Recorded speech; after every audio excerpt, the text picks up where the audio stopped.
If you want a quick chocolate fix that even kids will love, then stay tuned for this recipe.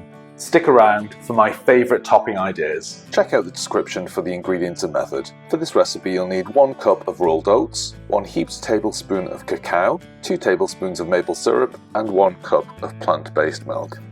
So to start with, just grab a bowl and then add in your dry ingredients first, so 1 cup of rolled oats and your 1 heaped tablespoon of cacao, and mix really thoroughly. Then add your 2 tablespoons of maple syrup and half of your milk, so just half a cup of milk at this point, and again mix really thoroughly. Then just keep adding a little milk at a time and mixing. Then just taste it and adjust if necessary. It's ready to eat straight away, or if you prefer you can transfer it to a jar where it will keep in the fridge for about 5 days. It thickens over time in the fridge, and this is what it looks like for me after about 24 hours. It's just perfect as it is, and this is generally how I eat it.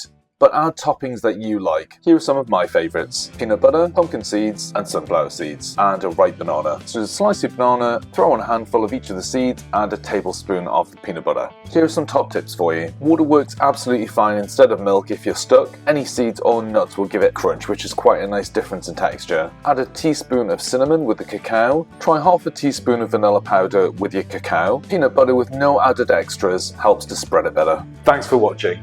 If you're in the mood for more quick, easy, delicious, fuss-free vegan recipes, then check out another of my videos.